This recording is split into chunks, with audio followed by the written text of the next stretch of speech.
Recording is on. All right, I will call the meeting to order. 1:02. It's been a while since we've been together in the room. Do we want to do a round of introductions? Sure. Start off. All right. I'll start. Tim Duggan, Director of the Vermont Retirement Systems. David Chair, Deputy Treasurer. Kim Gleason. Bill Meckel, Secretary. Morgan Daybell. John Potter. I'm Matt Stroud from Siegel, one of the actuaries. Hey folks, I'm Colin Robinson, Political Director of Vermont NEA. Jeremiah Graham, CFO of the Treasury. Justin St. James, General Counsel for the Treasurer's Office. All right. Agenda approval and announcements. Any need to change things up in terms of the order? No. Any announcements from board members or Tim or others? Other than to welcome our new Deputy Treasurer, who will be taking the board responsibilities here with us. So I will entertain a motion to approve the agenda. And a second. All those in favor, please say aye. Aye. Approval of minutes of the October 2025 meeting. October 21st, Bill sent those out. Is there a motion on approving the minutes? First and seconded again. Any discussion on those minutes? Seeing none, all those in favor of approving the minutes of October 21st, please say aye. Aye. All opposed? Public comment. I don't know if there's anybody in Teams land for public comment. Don't think there's anybody in the room for that. You're all Siegel. No? Okay. Then we will turn it over to Siegel and Matt. Perfect. All right, see if I can get this going here.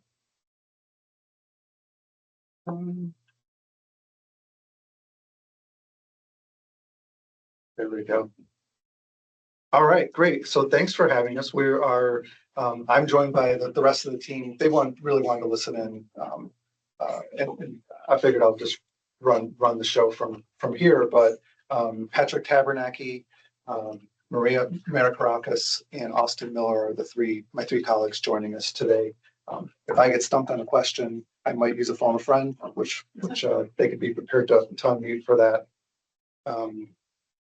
And one thing that's different, I guess, Tim, is that we did, for timing reasons, we did punt this 1 month later, which really helped us with the process. That extra, it doesn't sound like a lot of time, but that extra week or so of time to do this, I think worked out really well. So this was really fantastic to be able to come here at this point. I'm going to go through an overview of what we do. I know you'll see this like once a year. We're seeing it 300 days a year. So I'm going to go ahead and go over an overview of what we do and then go over the results of the valuation. I like this slide because it kind of talks about what goes into the actuarial valuation that's up there on the left. There's really 5 major components the way I think of it. The 2 that change every single year are the member data and the financial data. So we collect new census for the people that are in the plan, and we collect new assets every single year as of the valuation date. At the top is the funding methodology. This really describes, how the money goes in is our contribution rates times salaries, and that's how the money comes in. But we calculate a benchmark contribution rate to compare that to, and that makes up what we call the funding methodology, and we revisit that from time to time. The benefit provisions they don't change very often, but that's really what drives the projected benefits in the liabilities. And then the assumptions are used, as you know, there's a litany of assumptions that are used because we're projecting out benefits into the future and then discounting those back to present value. We look at those every 3 years. It used to be every 5, and now it's every 3.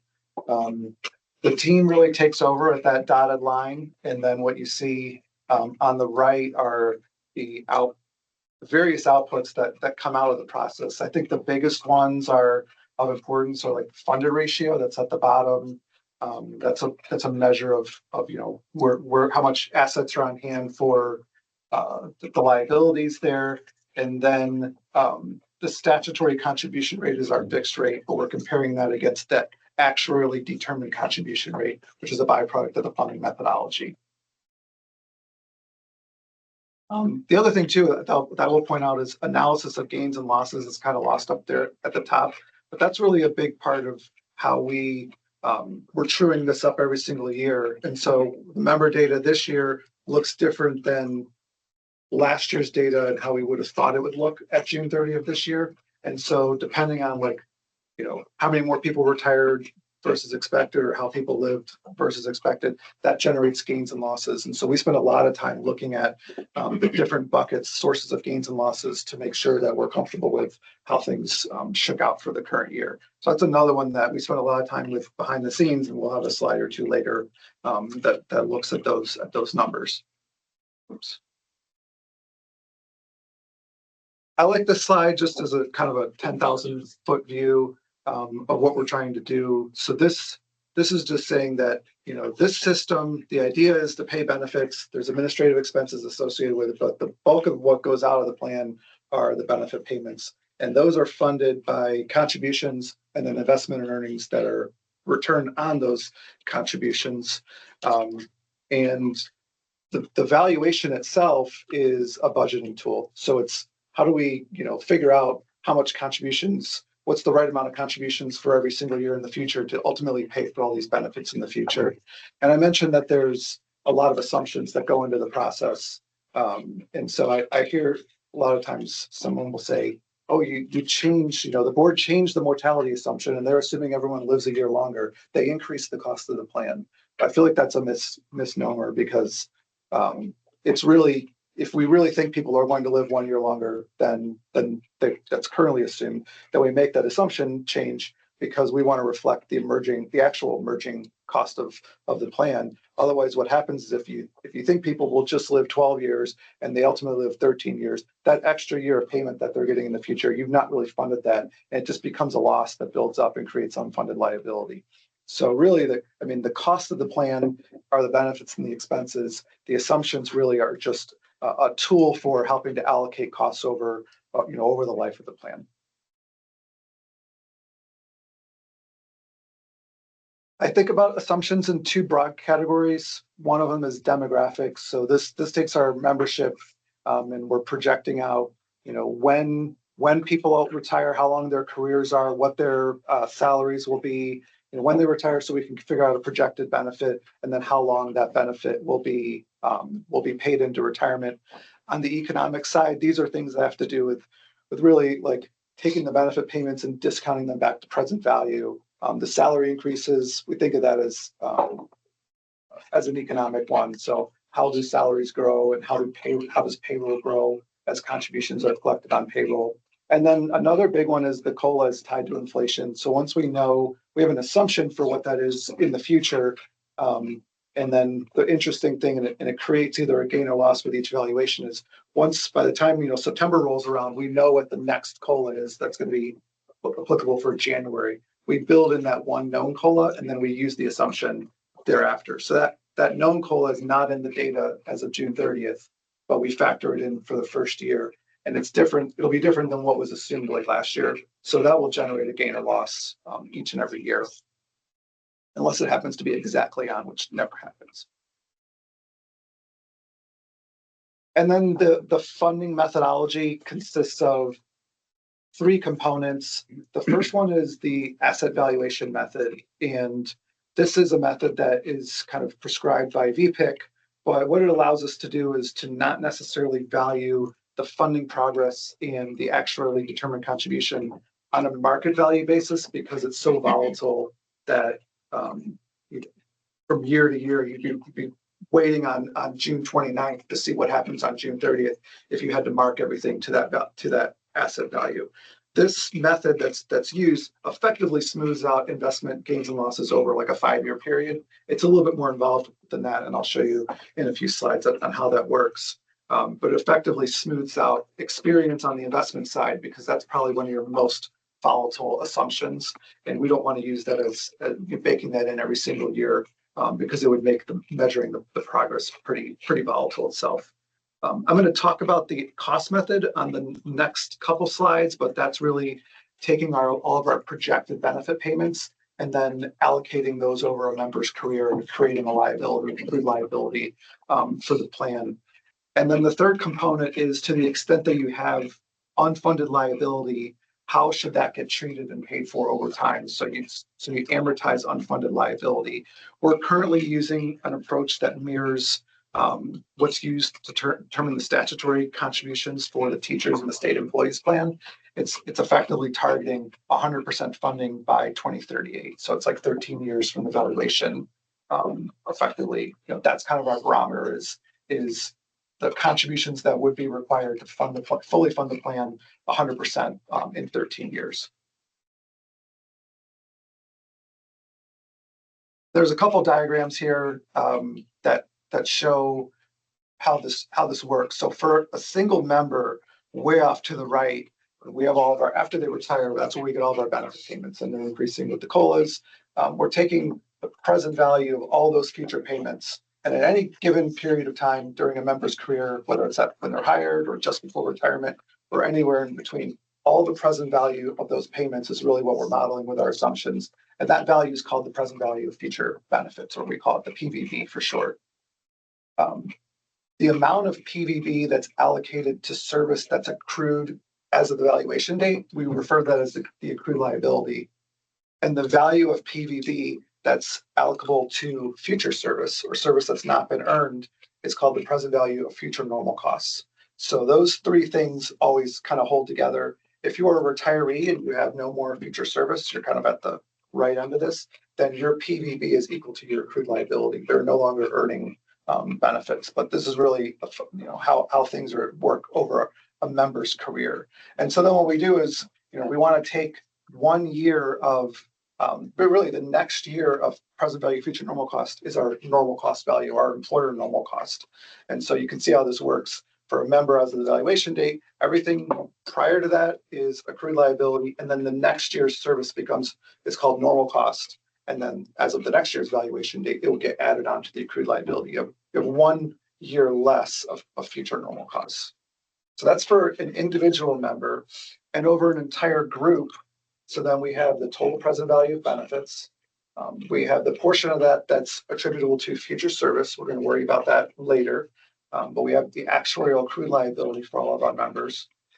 And then obviously we have assets on hand. So the portion of that that's covered by assets is good. The portion that's not covered is called unfunded liability. And so when we think about determining an actuarially determined contribution, we say that this again is a general concept for funding public sector retirement systems, is that a contribution should be equal to one slice of the normal cost or the value of benefits that are being allocated to the current year. So thinking about funding the plan, you want to theoretically pay for the value of benefits that are earned by actives in the current year, and then you want to deal with your unfunded liability and amortize that over a period of time. And again, ours is currently 13-year closed.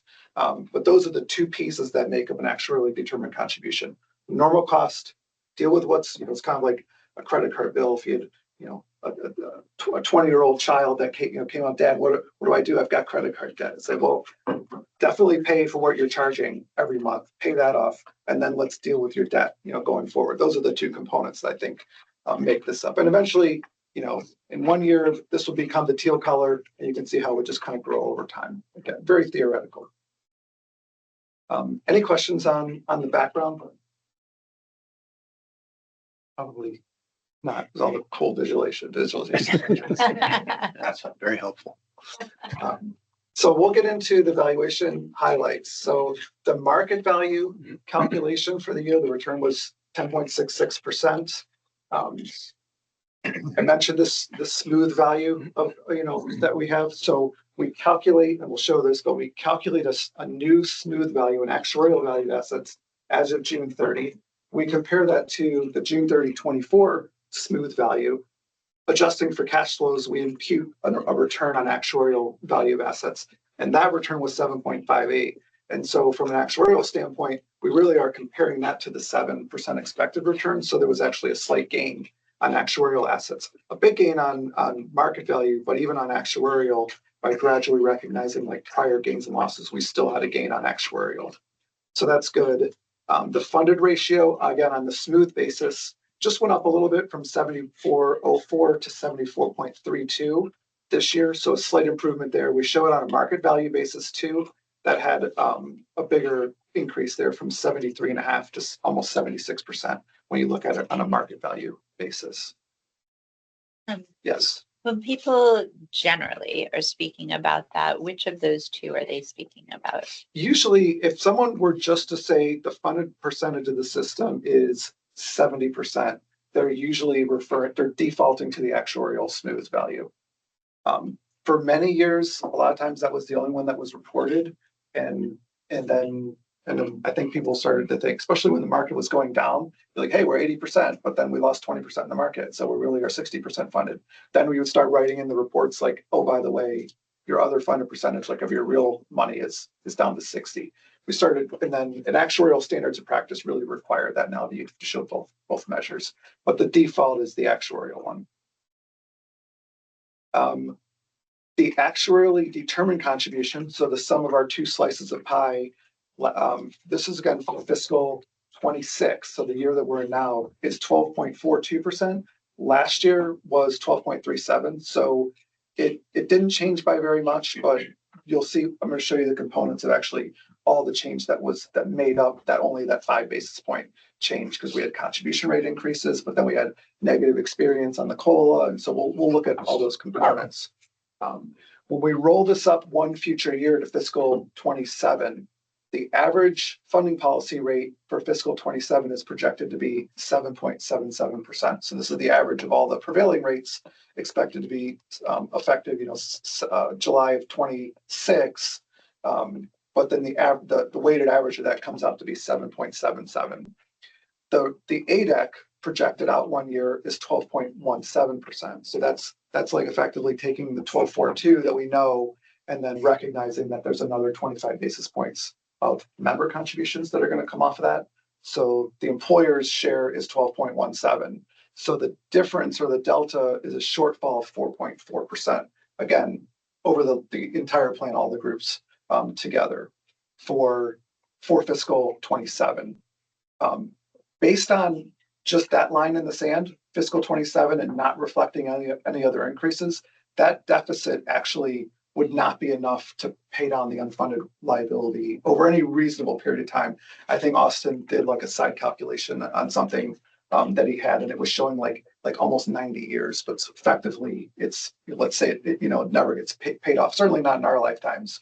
But when we reflect the remaining 3 known increases that are legislated, so it's 3 more 25 basis increases, 25 basis points for employers, 3 more for members, that total 1.5% would bring the 4.4% deficit down to 2.9%. That actually is enough to fully fund based on our projection in about 30 years. So I think I wanted to make this two points here. Is one is just how volatile it is between, basically 1.5% of contributions makes the difference between paying it off in kind of a reasonable period of time versus never paying it off. And then the other point is just how critical that last series of contribution rate increases was to really help fund the plan. And the other thing too is that it shows that there's almost a 3% deficit, but the barometer of that deficit is getting to 100% in 13 years. So really it's like if our yardstick was 30 years, then we would have exactly no projected deficit, if that makes sense. So a couple of slides ago, I think what you said was that the state employee system and the teacher system, that there's a statutory requirement for 2038. Yes. And we don't have that requirement. Well, we kind of do, Yeah. but we also have a different funding method. And so our historical funding method here has been a stated rates method. So that's why we always calculate our ADEX on a fully funded by 2038 date. And I think it's why I always look to that shortfall number that Matt talks about, because we have our statutorily set employee rates, our board set employer rates, and there's a delta between the two. And so I think the way that, this board, legislature, everyone's historically approached that is in our 4-year package deals that we make to gradually increase. As we said last time, we did it last year, I think, or 2 years ago, 2 sessions ago, I guess. We put in this 4-year package, but it may be, and I think we'll see as we get, as Matt gets closer to breaking down among the groups, it may be that we want to think about some specific groups and whether some additional work might be appropriate, where the deficit is much larger. So long way of saying, yeah, kind of. Yeah, I mean, the distinction is how like VMERS we calculate a rate based on the 2038 target, and then that number is what has to be collected. Whereas here, we at least can say relative to that, again, in order to get this to be paid off in 13 years, that rate needs to come up by almost another 3%. And now, so even if we're talking about increases that don't start until these ones end, that is worth more than 3% of pay, 2.9% of pay in today's dollars. And I think just get a little bit back to the why of this is, where the state picks up the employer cost. I think solving to the actual cost, actuarially recommended cost, and then paying it when it's all handled by the one entity makes sense. In the past, we've had some volatility when we've had experience studies and, the ADEC goes up substantially. If we hit all of your budgets with that, that would, the state has a bit more ability to manage a big increase when something like that happens. I think if we spread that out to all the towns and said, okay, rather than the, X% increase that you're planning on, it's going to go up 5% this year. That would be much harder. And so I think the way that we utilize a stated rate format for these plans makes sense when you think about it, based on who's paying the costs. My question was not meant to drive a bunch of panic into your voice or Justin's. It's not like, oh, I found another lever. No. Does state employees, do they have one group or do they have multiple groups? Multiple groups. Yeah. For As well? most folks, Okay. we're in group F, and Got there's some variations based on when you started. There's a corrections group, group G. There's a judges group, group D. And there's like a law enforcement group, group C. And are you seeing similar work that needs to be done between groups? Like between We actually don't distinguish in that Okay. for those for the state plan. We have sort of an all-in number. Yep. And we'll leave it at that.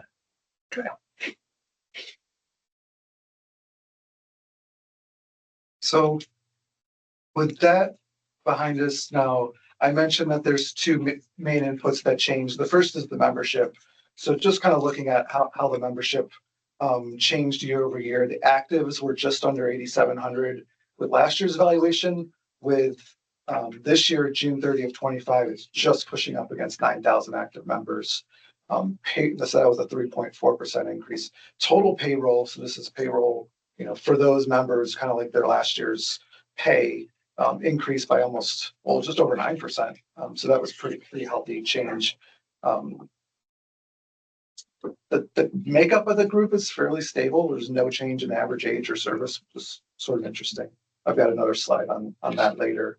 And then the number of retirees increased even faster. So like over 5%. They're almost at 4,900. And total benefits increased by just under 10%. And that average monthly benefits creeping up at 1,064. This is just looking at it graphically. What's interesting here. So in the back is the active members. We had the kind of the COVID dip here after 2020, dipped a little bit, but it's really accelerated after that.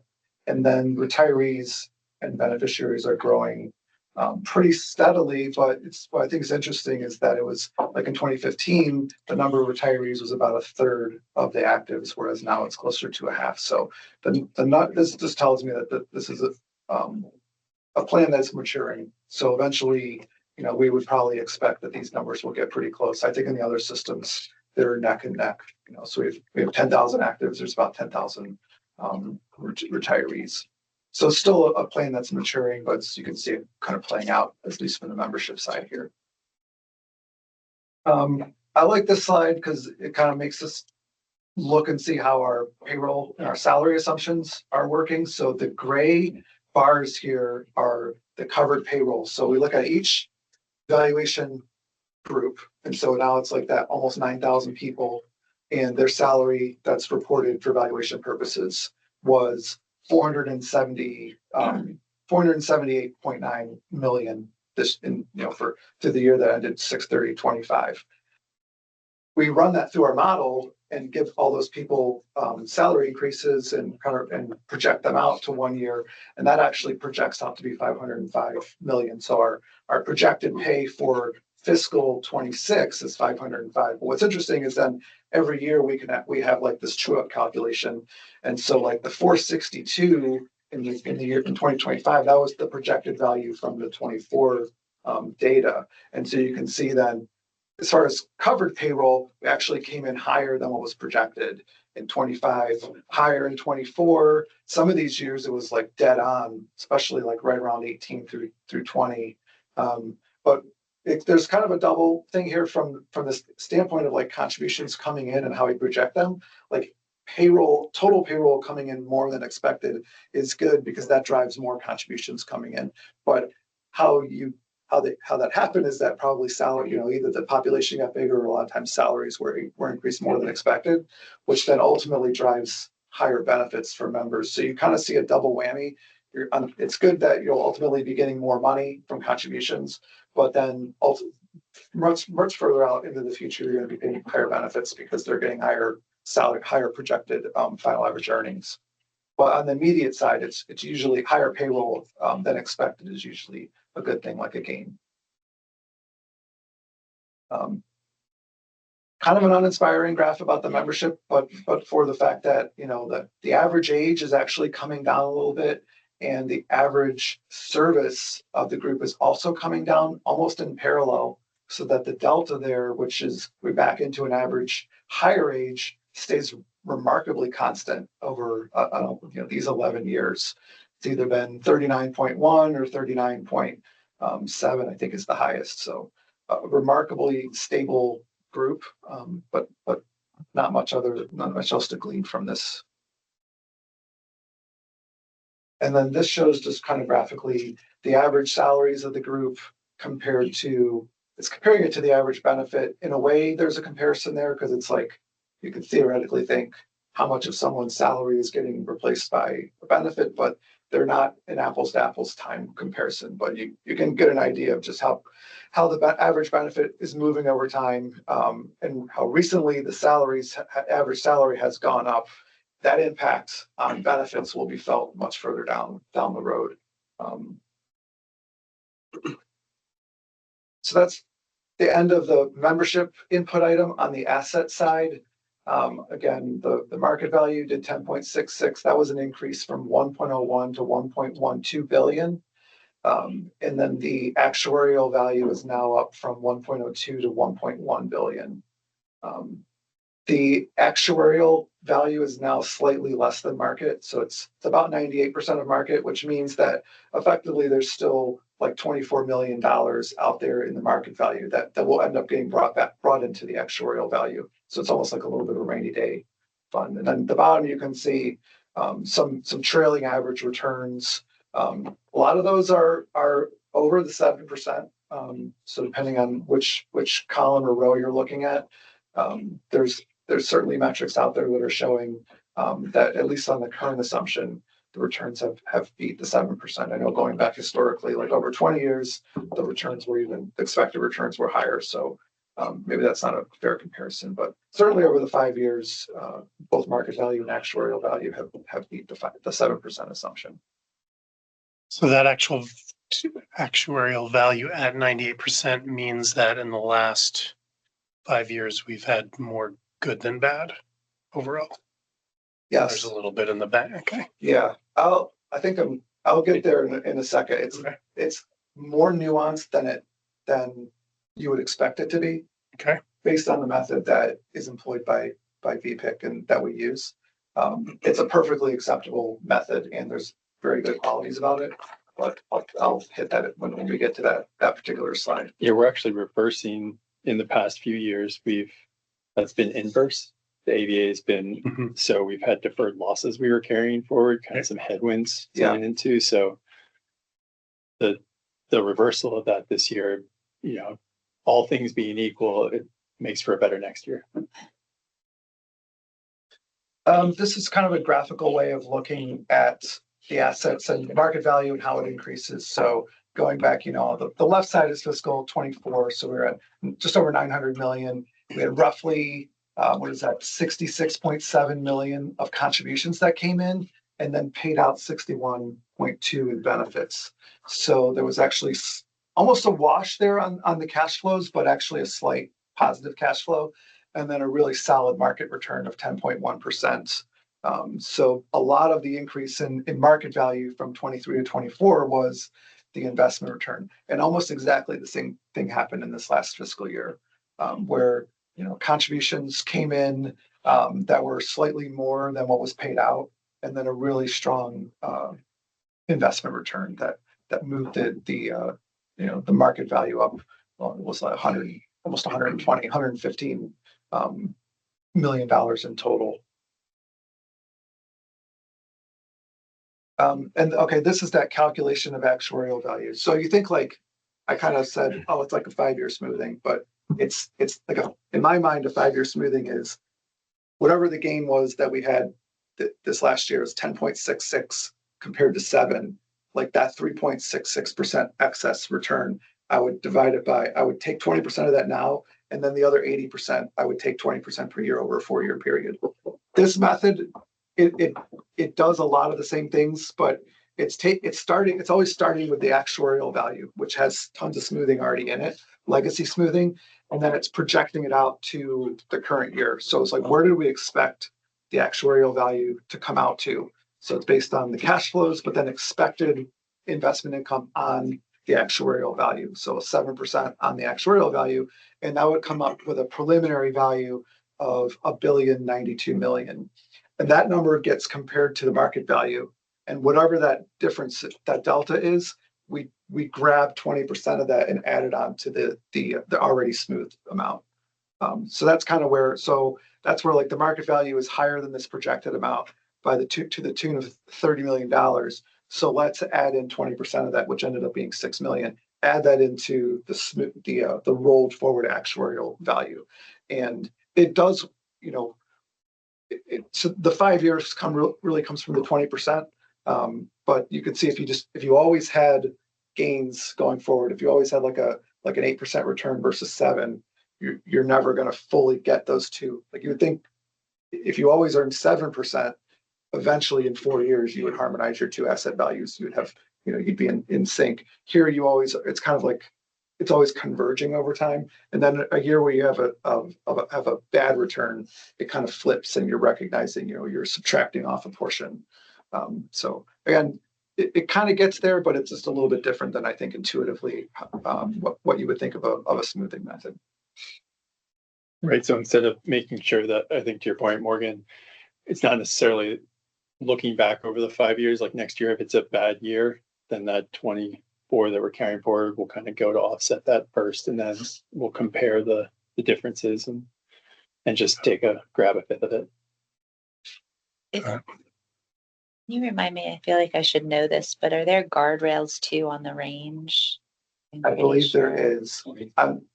I don't think I need to phone a friend unless I have to, but I think it's a 20%. That's what I was remembering. There was like a nuanced additional complication. I remember we didn't realize that. I think when we were talking about it with VPIC last year, we had forgotten I think we did it in our retreat with VPIC, which is why it's coming back to me as something to remember. We had like channels or whatever they're called that were our guardrails. They call it like a corridor. Corridor. It's called something. And with 5-year smoothing, or like traditional 5-year smoothing, where you really are taking and they're disappearing after 4 years, or even this method, it's sufficiently short so that you don't bump up against a corridor very much. But if you had like I work with a system that has 10-year smoothing, and they can more easily, so it's almost more visible there. You kind of bump with a 10-year smoothing, you bump into the corridor like maybe once out of every 10 years. Here it really takes like a crash before you bump up against it. So effectively there are planes out there that with 5-year smoothing, 4-year smoothing, they don't bother with a corridor because the number of times you would bump up against it, it happens like maybe once every 20 or 30 years, and it's the smoothing period is short enough that it effectively acts like a corridor. But you're right, there is one over top of this, and certainly if it came into play, we would squeeze this chart up a little bit and be able to see what that number, what kind of impact there was.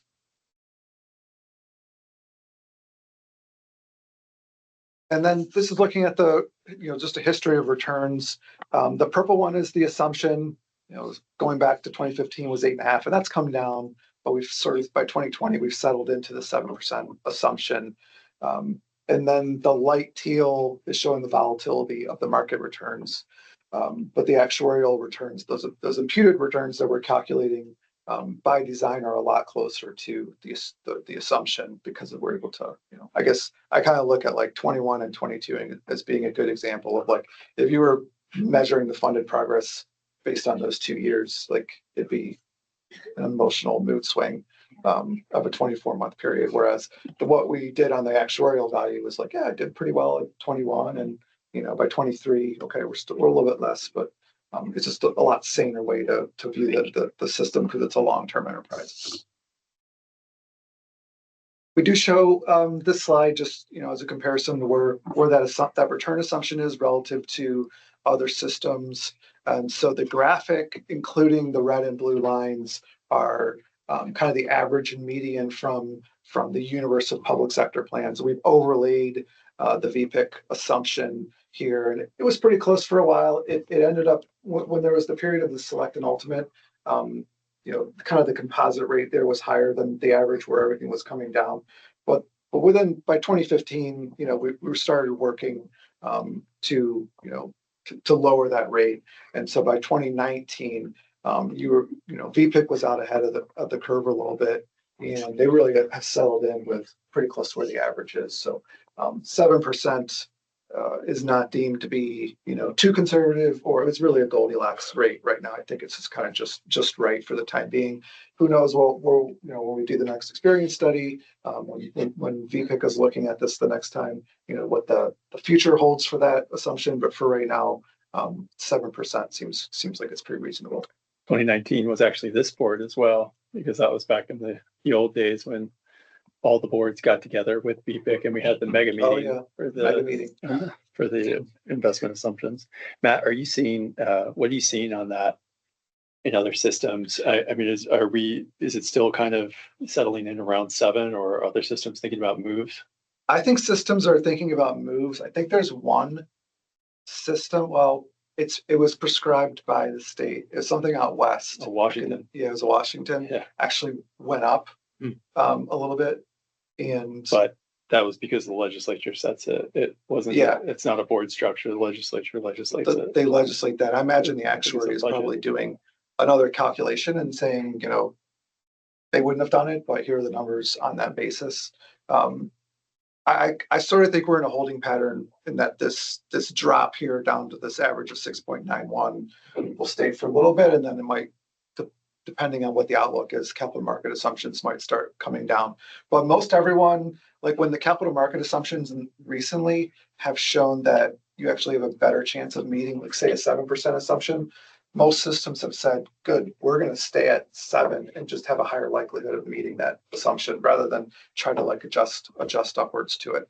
But certainly in the last couple of years, the capital market, the outlook has been better than probably when even like the 7% was put in. So maybe it was put in with like a 50-50 shot, and then now it looks like it's probably like a 56% shot of making it. It's like, okay, well, it's fine.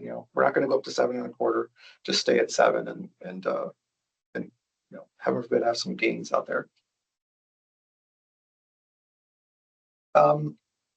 This is looking at contributions in versus the benefits and refunds. So this is kind of like those numbers that were real close recently. And the contributions used to be higher. There was a time where it looked like right around 2020, it looked like that eventually the benefit payments would overtake the contributions, but then we've had that series of contribution rate increases that have really kept the contributions coming in to be a net positive. This shows that as a percentage of market value. So none of these values here are showing a negative cash flow as a percentage of market value. It got as low as 0.1% of market. But then again, it's been coming up a little bit. So it's still running a cash positive situation, which again is a sign of a maturing plan. A lot of very mature plans out there are running a negative cash flow, but that's because that was the design of the plan, was to eventually have so much assets that you were earning return on those, and you didn't necessarily need the contributions to be growing the asset value. It'd be the investments that would also grow it. Okay, and then now we'll look at getting into the valuation results. So these two pie graphs show the components of accrued liability, our accrued liability measure. The most recent valuation here is on the left. So the total accrued liability is just shy of $1.5 billion. And about 700 of that is attributable to retirees and beneficiaries. And another large portion is attributable to actives. There is about $100 million that's attributable to our inactive members that are vested, but they didn't take a refund and they're due a benefit at some point in the future. We value them as, we guess when they're going to ultimately come back and request their benefit payments and take the present value of that stream. And that sums up to be about $100 million. So you can see it's, I think if I had to guess here, it'd be about 45% retirees, 45%, maybe a little bit more than that, 46%, and then the remaining 8% is that inactive members. And that's not dissimilar than what it was in last year's valuation. We started looking at the asset values. I'm starting at, looking at the actuarial value, and I kind of start at the top and I'm working around to visually see how much are my assets covering of the liabilities. So it's actually covering, all liabilities attributable to people in payment status, all the liabilities for our deferred members, and a really good chunk of liability that's accrued for active members. So this is where our 74.3% funded ratio comes in. There's $380 million of unfunded liability that's still out there. And actually I looked at this and see the funded ratio just went up from 74 to 74.3, but the unfunded liability went up as well. When we look at the same measure on a market value basis, the unfunded on the market value basis was 362. It actually came down a little bit. So I think that's another reason why we kind of show both values. So this just gives you a kind of a visual representation of how much the liabilities are, or how much the assets are covering of all the different categories of liability. This is a graph here showing, again, starting with historical accrued liability and how it grows pretty consistently over time. There are some times where you get where it shifts a little bit out of linear here, and that's usually because we make assumption changes. Looking at the market value of assets, this is where we start to see some volatility. In 16, it went down slightly. Here in 21, it jumped up, jumped way back down in 22. So again, as we try to look at this on an actuarial smooth basis, you get a lot smoother progression of your funded status over time. And then here's the calculations for the actuarially determined contribution rate. So we've got our slices of pie here, the total normal cost rate, which again is theoretically supposed to be level. It's determined as a level percentage of pay, but as your demographics move around, it does shift as people move in and out of the average member set moves in and out of the group, and that's part of our gain and loss analysis. But it did remain relatively stable. The average member rate is up, so we had an increase. We also had a shift among the membership.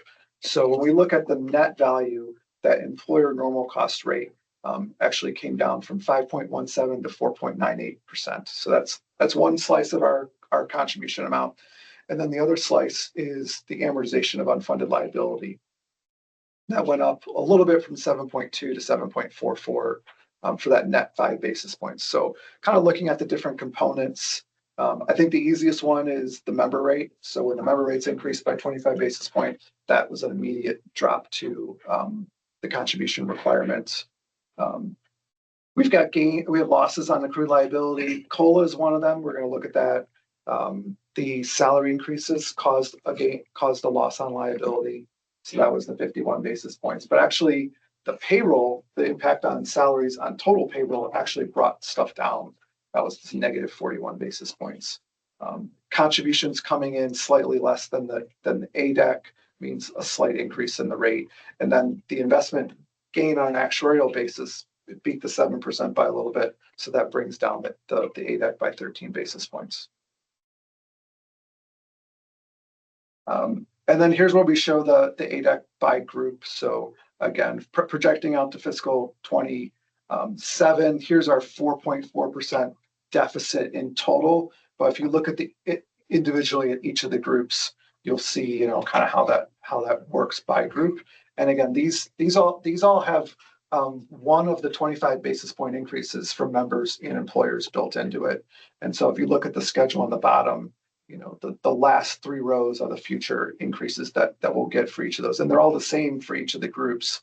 But you can see, like another 175 basis points for group A, it's basically going to put them right at a 0%, a negligible shortfall. Whereas for group C, that still is going to leave them with a pretty hefty shortfall. So I think, Tim, this is what you were talking about, maybe the next batch might look different than just simply layering on rate increases for everyone. So this kind of tells us by group, they've all got different,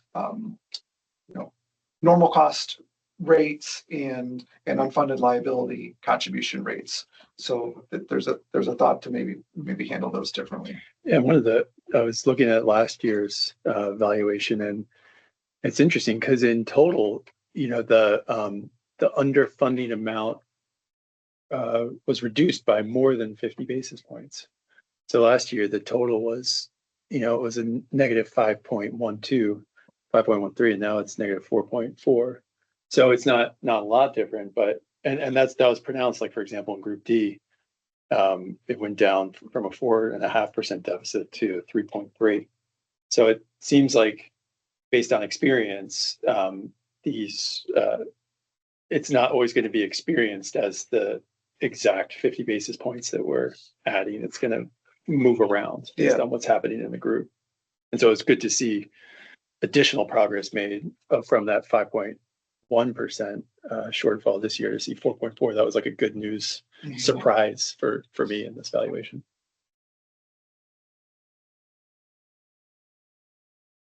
And then here's a graph that just kind of shows a history of the funding policy rate, which is in green down below, compared to the ADEC rate.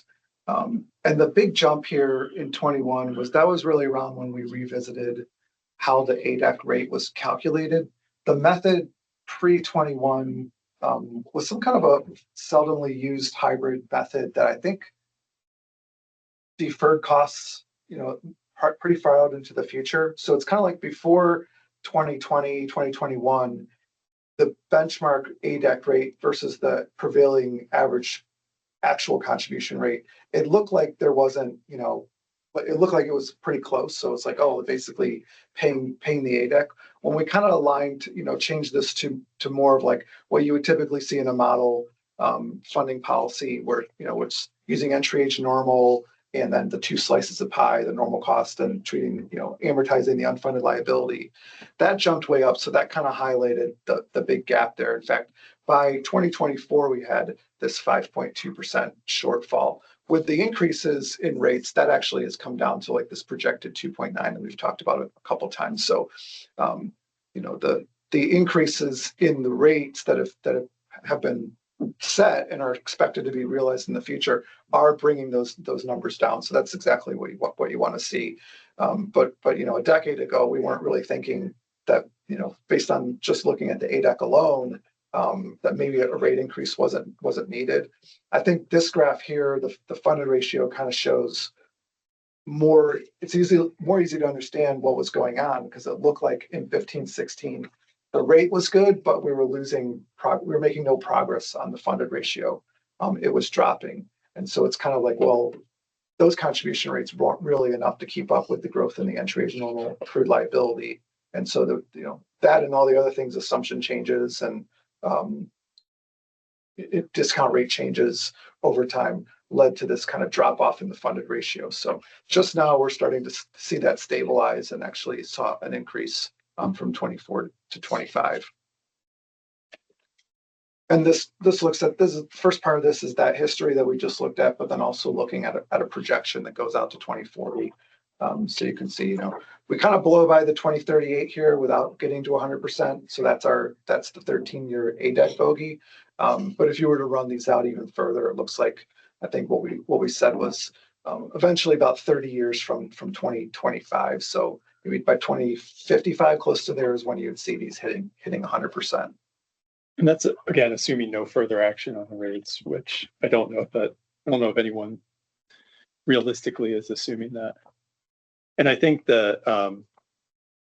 this chart, this is the one that Mike always focuses on, because if you recall, before we did that package, that projected line was pretty much flat, Almost exactly flat at 70%. Right. Weirdly flat. And so in terms of stewardship of the plans, I think what he would always say is the trajectory is what really matters. And as long as we're kind of bending that up, then, that's where we want to be. So I think we're in a good place as a result of that package. But I do think probably, I don't think it's a this year thing, but I think probably in the next couple of years, we'll have to think about that again. Right. And this does include the rate increases. I think I mentioned that, but this does include the next 3 beyond the one that's effective for actually the next 4, I suppose. 7, 26, and then 27, 28, 29. Getting kind of towards the end, we threw this in here as just looking at the history of the items that make up the gain loss. Investments are at the top. There were losses the last 3 years, but that actually was a gain this year of almost $6 million. Was that $6 billion? 6 million? Yeah, million. Sorry. Admin expense assumption we put in, that's generally running a gain, which is fine. It's pretty nominal. And then the different demographic buckets. What we like to see is something really actually like the turnover, where you're seeing some negatives, some positives, but some of each. Retirement always seems to generate a loss. So when we do our next experience study, I think we'll go back and look at a longer, maybe at a 6-year period. We've had 6 years in a row of all losses. Instead of what we typically do is take the current assumption, weight it by 50%, and then the new 3-year period, weight that by 50%.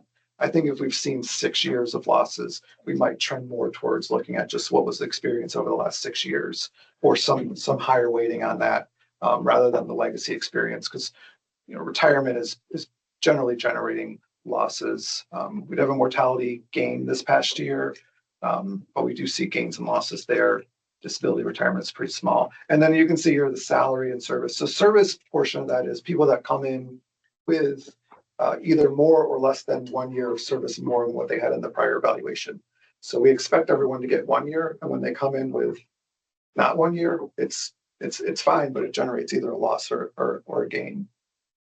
And then the COLA is, again, this time was not as big of a loss, but it was because the COLAs granted for 1/1/26 are going to be higher than what was assumed, what the assumption is.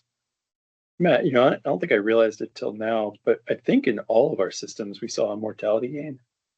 And I'm just wondering, that means more people are dying sooner than expected. And is that something that is broader than our systems? Is it something you're seeing generally in valuations this year? Like from 25, I'm trying to think of what other ones we have that done. I can't think of where we've had that. I know one that we just presented recently. They actually use a year lag in the data.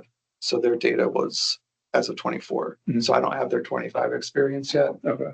That one's just fresh in my mind because it was like a week ago. I don't know. That's a good question. Because obviously like 21, when we saw gains, that was kind of expected because that coincided with the pandemic. So I don't know. It could be, I mean, some of it could be a reporting issue too. Whereas, you know, maybe something in the data got cleaned up. I don't know. Because we had 2 years of losses and then basically an offsetting amount of gains there. I guess from the standpoint of that, I mean, That makes it feel like those 3 years together will look like the mortality assumption did pretty well over the 3-year period. Right. Yeah, and the miscellaneous bucket kind of catches everything else. So it's people, you know, maybe people purchasing service, or show ups in the data that weren't there. A lot of times it's people purchasing service, that the money that they pay to purchase the service goes in the assets, but that's not really a gain or loss. But on the liability side, it is a loss. So net to the system, it's a lot smaller, but we don't capture the money side here. It's captured just on a contribution basis, but we do see it on, this is all based on the liability. So that's kind of part of that. And then just the last thing here is that there was a measure that was required to be put into actuarial valuations starting with last year. This was a long debate with financial economic crowd of like reporting pension liabilities and saying, oh, well, we're 80% funded and our discount rate's 7%. And then they would say, like in their mind, it makes no sense that you have benefits that are promised. You have a guaranteed benefit payment stream. So to the members and the people that are receiving the money, it's effectively riskless.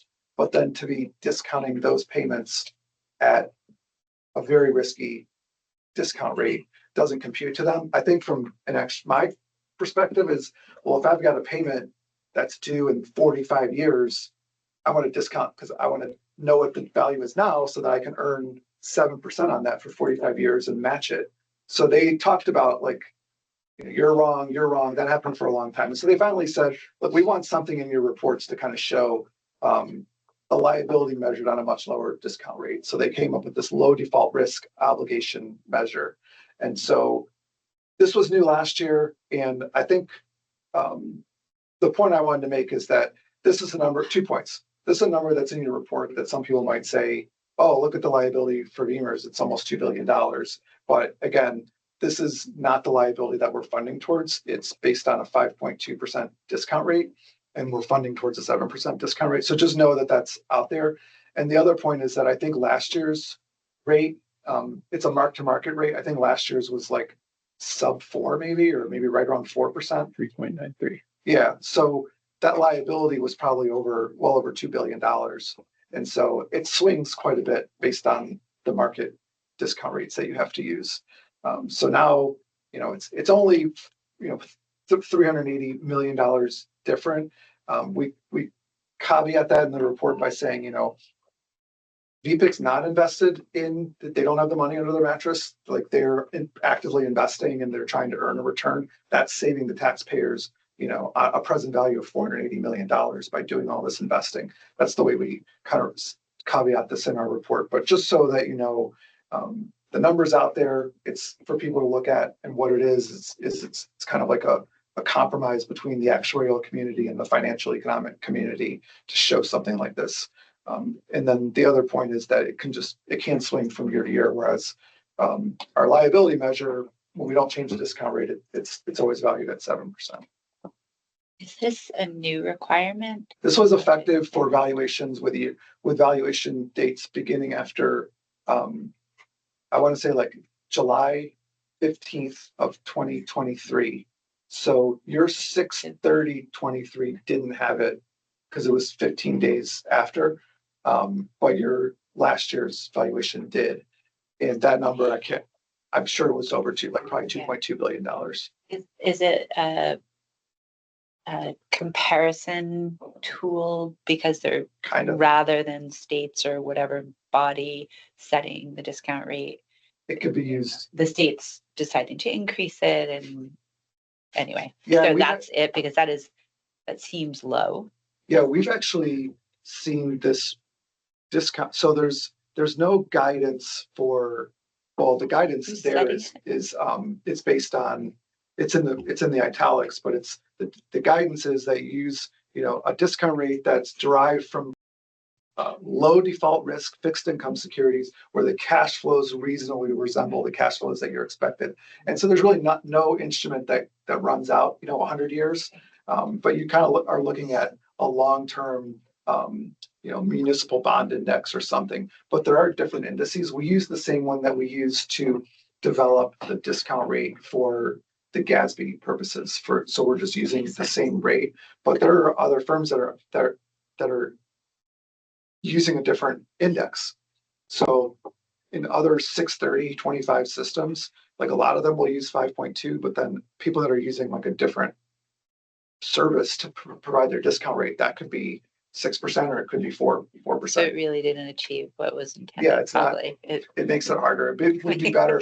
I know, makes really complicated things even harder to I understand. know a while ago, like probably 8 or 10 years ago, Moody's had something where they were calculating like the Moody's pension discount, something, and they just did 4% for everything. So they would take a measure that was at your rate, and then they would have a way to convert the accrued liability on a funding rate. If they knew that was based on 7.5%, they had a factor to go from 7.5 to 4. So they tried to move everyone to this apples to apples comparison.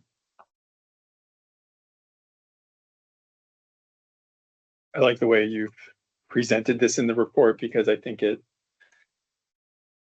I don't think it adds a ton of value, and so we have to do it. It's an additional disclosure in the report, but I'm not for how we would act in any way. I kind of think about what decision would we make differently if we're valuing our unfunded liability at whatever the 20-year municipal bond's going, where that can swing over. The first thing you would do is you would go tell me to go look at the other 5 indexes that are out there and try to find one that has the rate that you want. Yeah, I know. Well, and I think especially in the legislation that created a more independent VPIC and then put that decision at that level, feels to remove some of the politicization of the impact of the decision on that. And I could envision where in other states or other bodies doing the same thing that might have a greater opportunity for manipulation. That's true. So maybe from the market and understanding standpoint of actual liability and funding, there's value. But anyway, in context of our work, it just sounds confusing. It is. Yeah. Austin, make a note to take this page out of next year's. No. No, needs to be in there. No, it has to be in the report. Has to be in in this the report. presentation. It doesn't necessarily have to. True. No. Well, I think I don't know. Now you're gonna have to keep it because we're gonna be curious next year. Right. But I think that it's validating of the way the process has moved, I think. Yeah. In alignment with that notion of removing the politicization out of those types of decisions. But that's the end of this one. I think the last slide is just another one of these, it's gotta be here type thing, so.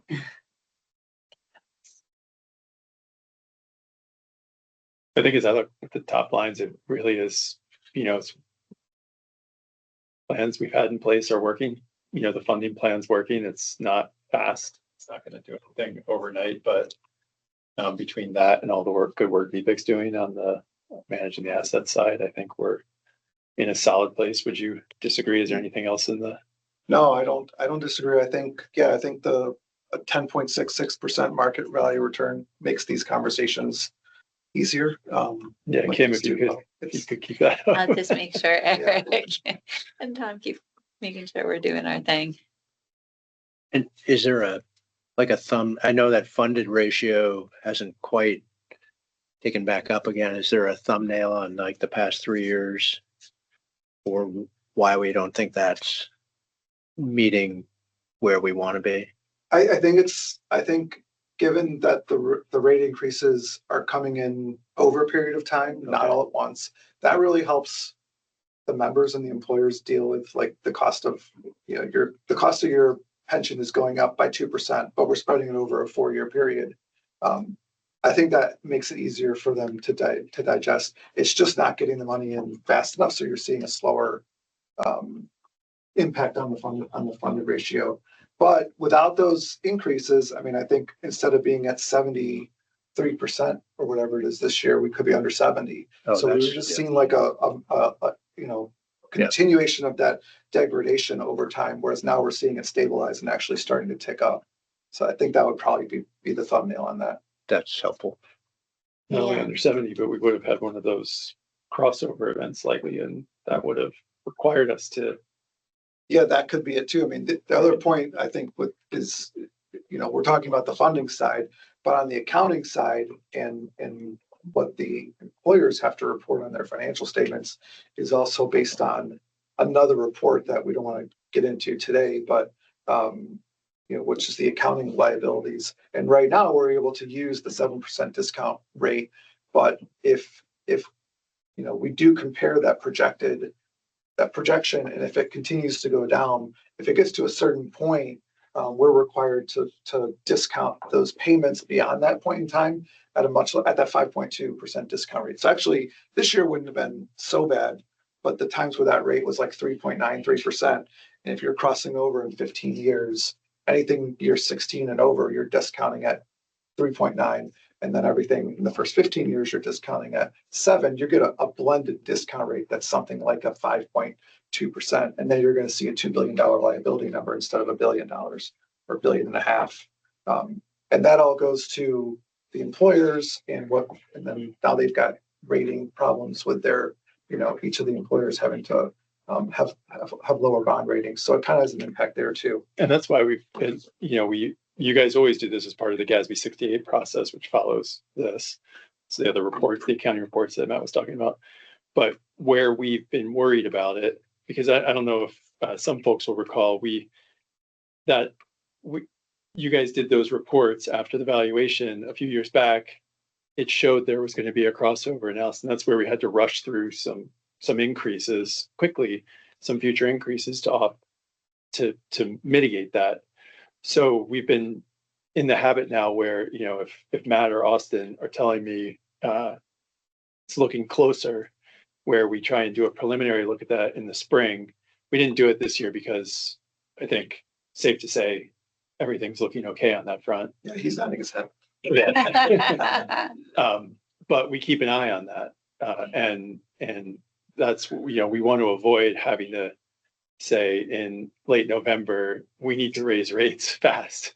We want to do that on a more gradual, and that's the importance of these like 4-year plans and kind of actually starting the conversations on them in advance, not only to help budget officers in the municipalities plan, but to be able to mitigate those kind of spikes that could happen. And the closed system at the 2038, and that's statutory. Just as that becomes in our nearer view, it'll be curious maybe to see if anything about that changes. Well, funny you should ask. That is one of our proposals this year, is to put together a task force to look at that. And there are some, Matt helped us with the risk assessments in the spring, look at other opportunities, be they open amortization periods or layered amortization methods, to address that volatility that comes towards the end of a closed amortization period. So our expectation, we've received positive reviews as we've socialized this idea with, all our stakeholders. And I think we'll be doing that. We'll be presenting that to the legislature this year, hopefully doing that work over the summer. And I think, if you kind of look at where we are, that'll put us in place just as we're kind of rounding in on the 10-year mark on our amortization period to, I think, have a really thoughtful, deliberate approach to manage that risk. Yeah.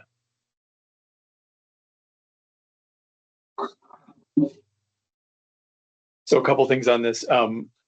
One is we always ask for a motion to accept the 2025 actuarial valuation as presented by Siegel Consulting. Moved. Seconded. All those in favor, please say aye. Aye.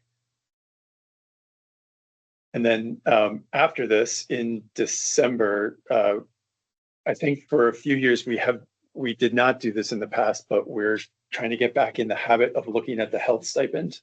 Maybe this is a surprise to you, but I cleared it with Austin to look at the health stipend, and that's the $25 a month amount that we add to a retiree's benefit to provide some contribution toward health expense. That does add expense and liability to the system. And so in the past couple of years, when we've done a more affirmative review, I think it's always the conclusion has been to hold steady. But we intend to bring that back to the board as well, just in that annual checkup and due diligence. And so I just wanted to preview that as work that's coming ahead.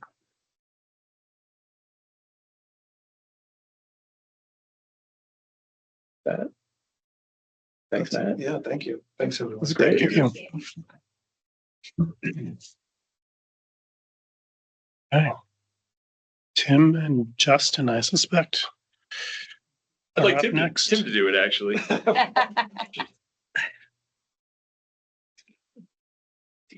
Everyone's a critic. Hey. So today, it's as part of our sort of continuing education. I want to just quickly hit, and it's not going to do any of them justice, but open meeting law, public records, code of ethics, all of which apply to folks in your state board duties. I use state in the sense of how the statute does it, and then also contracts update. And I think the thing here, the two, if you take away anything, let it be one, ask if you have any questions about any of this, because I tend to live in this milieu here. And it's a lot easier to sort out problems on the front end than on the back end, is, probably like the rest of life. And so at a 30,000 foot level, so good. A couple things to keep in mind is that the open meeting law and the Public Records Act doesn't make the distinction, but you folks are public officials, and this is a non-advisory board. So in the sense of the open meeting law, especially, has different ways of interpreting whether you're on an advisory board and different sort of strictures for that. But here, the main thing to think about is that we're a non-advisory board, which means you have decision-making authority, which means, therefore, all of the rules of quorum, discussing business, agendas, recordings, as you see from the red light. That's why we do that. And if this was an advisory board, like some are in this office, you don't have to do that. You can meet electronically like that. There's been several statutory updates over the last few years as we come out of COVID, in terms, that's why we run hybrid meetings, because we're allowed to under the law. But, for whatever, 22 and 23 into 24, we weren't, or we were permitted to do fully electronic. So that's why you see Bill on the screen sometimes by himself. It's not that we don't love him. It's the reason the door's open. It's the reason that any member could come in right now, any member of the public as well. It doesn't have to be a member of the system. So, and then also thinking about, we're going to talk a lot today, but if anything you touch when it comes to municipal retirement is a public record, and it is sort of inspectable by the public, or at least requestable to be inspectable. So I just want folks to think about that. And same with quorum, especially here where it's a smaller board in the sense of 5 people, 3 can be a quorum, as we'll go through. And I think the idea is, if 3 of you end up at a cocktail party or at the legislature, for instance, being careful that you can't discuss board business. It's not a meeting that the public's invited to. And so those are just, and the same thing would go for email, which is why we don't make decisions via email where the public isn't invited. So, but really, this is just trying to raise some of that awareness. So I'm going to go over a few highlights of the open meeting law. The big one here is, because you folks are non-advisory, that sort of puts us in the more, I'd say, rigorous at this point, in the sense of, it's why we have a physical meeting space as well. That's why we record meetings. If you go to the website, the recordings are there. You can watch yourselves. If you make a great point, you can clip it for later, post it on social media. They're available for the public. I'd love it if someone did. That'd be great. But it's just important to think about that these are public meetings. Anyone can attend. Anyone can provide public comment. We'll get to that. I mean, there's some caveats there. It's why we put out agendas. So we can't make things up on the fly. We can certainly modify an agenda, but just as a general rule, we put things out, 48 hours beforehand. Bill puts them out well in advance of that because we want to give folks sufficient warning about what's going to be on a meeting. We have to actually put the topics to be discussed. We can't just add it all in later because we want members and folks to come and talk if they have something that's on the agenda. And if we have an executive session, you will see we've been really good about that. We'll warn it if we think, if an executive session comes up organically, it's fine to just have it, pursuant to the statute. And that's why we always make the motions, and you folks are getting real good at making the two motions when needed. But that's just extra. So quorum, as I said, for you folks, it's interesting because there's 3 people is your quorum. Each statutes deal differently with quorum, but something interesting is you need a majority of vote of those present for action. So you could really have a 2-1 binding vote, which is different. For instance, teachers have the quorum is the same number as vote, but some just think about when we, 1% of you are gone. That's obviously a larger, one of you is gone, that's 20% of your quorum potential. So I just want folks to think about that. And I know Bill is fantastic at keeping track of it, but if someone disappears in a meeting, that's why says I have to step away. It's just something for all of us to think about, because someone could challenge, if there's only 3 people and one steps away, does create an issue and could be challenged by someone if they were unhappy with the decision you made. So, occasionally we've had actually recently some issues that have drawn attention either from members or I'd say mostly members, but also members of the public.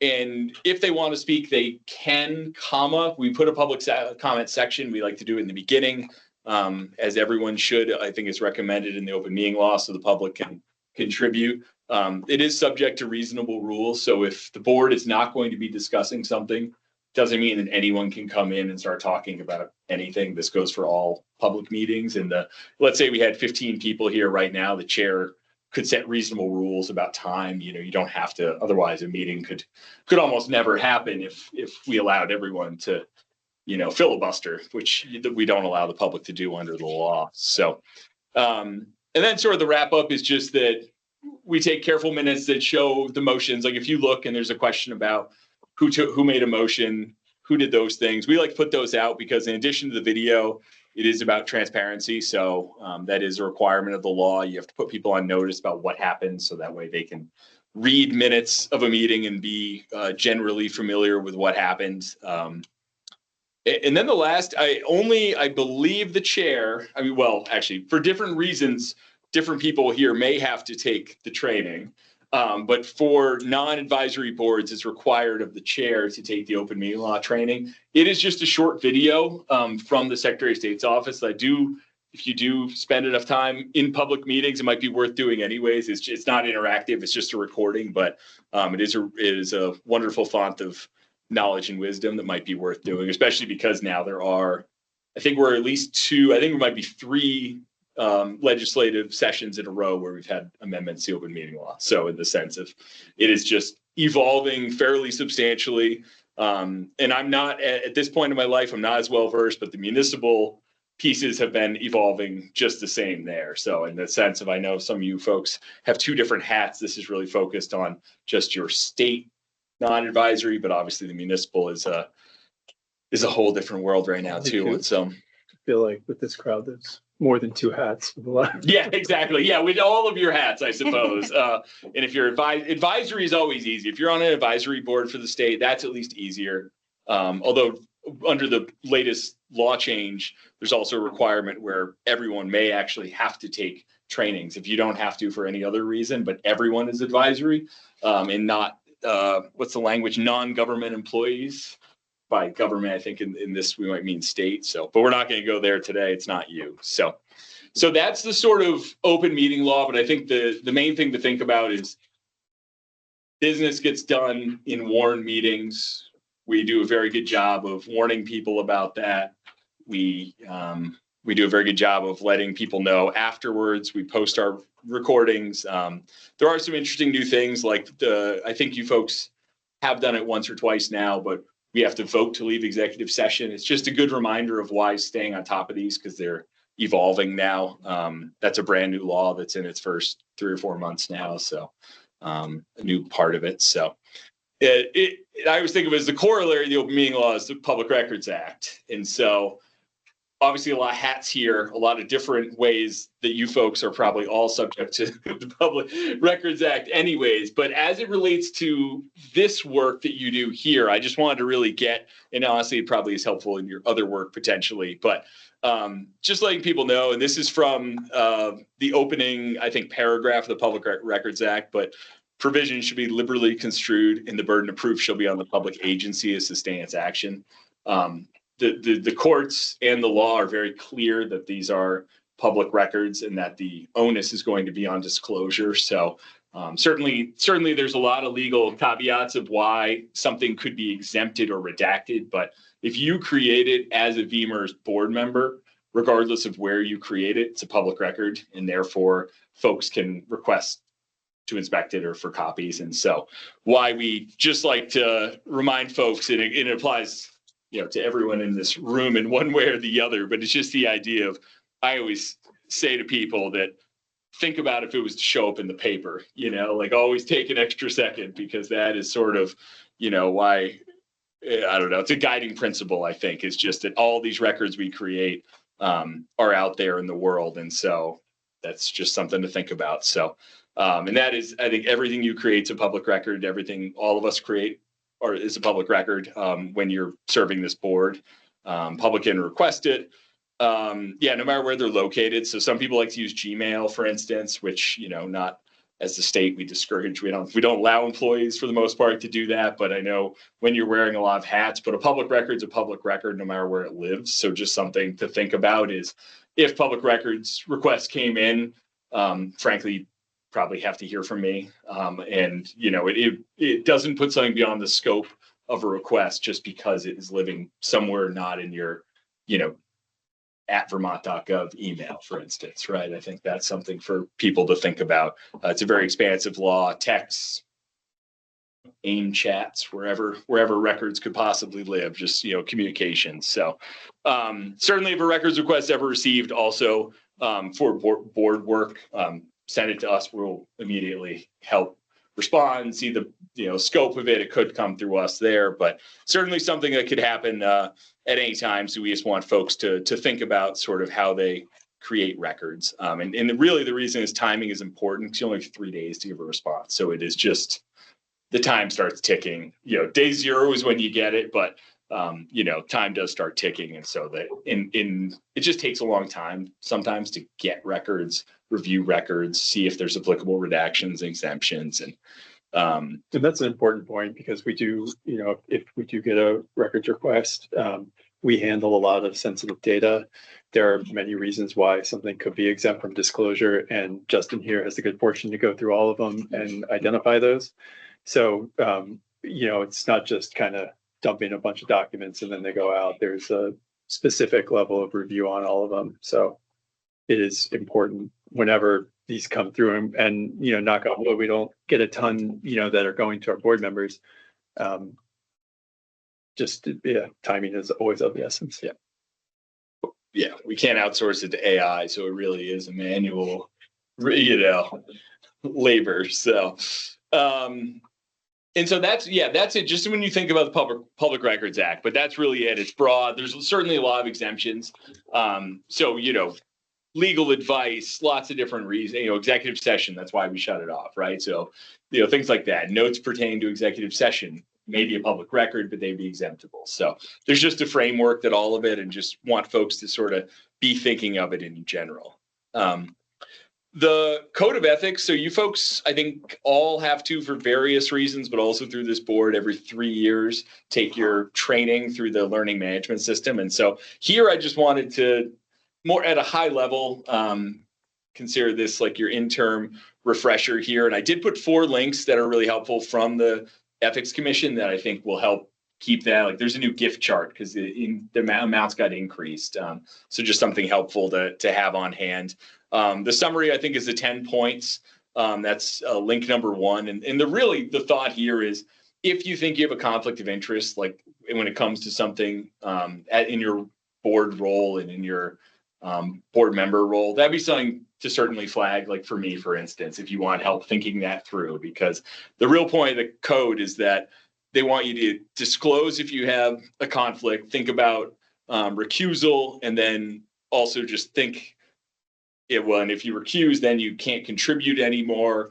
But thinking about how you make sure you're protecting yourself from influence, make sure you're not enriching yourself in any way. So even if you weren't, if it looks like, a brother or sister works for a company who was getting a contract, things like that, just thinking about, we want to all stay above reproach here. And so just thinking about that, those are good resources. Certainly, it's a broad law. We're still working out the mechanics of the code. It certainly applies to everyone, in this room in terms of state employees and board members. So just want that out there to think about. So if you ever have a question, happy to discuss. The Ethics Commission is also a great resource if you want to do it independent of me or this office. And then if there are no questions, I just wanted to keep bringing back this contract. We keep doing contracts. And so this one has a few contracts this is sort of the retirement in general, but I think the thought process here is we want to just keep showing, as on this revolving time frame, the contracts that are either coming up, so you can understand that, you might be hearing about an extension, like Delta Dental, I believe we're executing imminently. I think that came last month, and then hopefully there'll be, assuming something else comes up, we're going to actually have a nice period of quiet here for this board. I was going to say, hate to say, we've had so much excitement. And Sullivan and Powers is actually going to be handled. Our Treasury Ops is helping to do that one right now. I think that's done administratively. And so this is just sort of the snapshot. A lot of work has gone through. You folks have seen a lot of these bigger ones that we're allowed a longer time period for some of these. So they're things like Empower, we have LRS, some of the big ones we've done recently, we have some time on. So this will, every quarter or so, I think our plan is to keep giving just the contract updates so you folks can understand where things are and what might be coming down, what you might be hearing about from Tim and myself. So I know it's a lot. Each thing could take many minutes. I did put my phone and my email on the last page. I just think the thought process here is just, these are always evolving areas of law. And I think the other issue is that the Open Meeting Law and the Public Records Act are both the end of both of those from someone who's unhappy could be litigation. And so that's the piece I want to, it's important anyways, because the law tells us it's important to make sure that we're transparent. But it's also that if someone was aggrieved, either a board action they didn't like, and then they're attacking a quorum issue, for instance, or a warning issue, that certainly happened before. Or, there's a whole series of events that could result in an unhappy person contesting a decision, and there's a board level appeal for both. Open meeting law can cure, but if not, you go to Superior Court. Same with the Public Records Act, where someone could be unhappy they can't get all of the information of, want 2 emails from Kim to someone else, and they can't get it because it's, those are challengeable. There's frankly a very lengthy litigation history in the Public Records Act in the state. So I just wanted to flag these, not only because it's important as board members to think about, but also it does have a litigation component to it that is, not quick or fun generally. So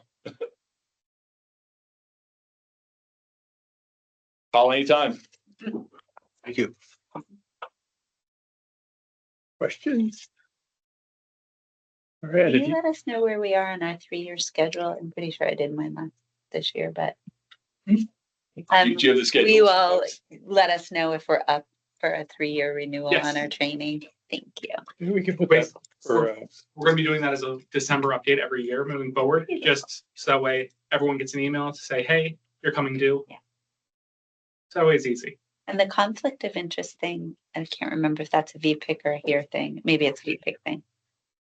Every year, All of I them think have- we do that every year. yeah, we have conflicts. We have a conflicts policy as well. I think PIC might have a different process. I know for I it. have to we Yeah. sign something every Yeah. year, every year. I couldn't remember if we do that here too. Okay. So on that, the only other thing I'd add is, thank you, Justin, for the training. If folks on all the boards that they sit on have any best practices that they like, that are over and above the law, requirements of the law, feel free to, we've been trying to add things like, times and some more specificity and potential executive sessions as things evolve. We're always happy to look at, other things that folks do elsewhere, and if something works. So just let us know. Thanks a lot for the refresher, Justin. Yeah, of course. Thank you, folks. Yep.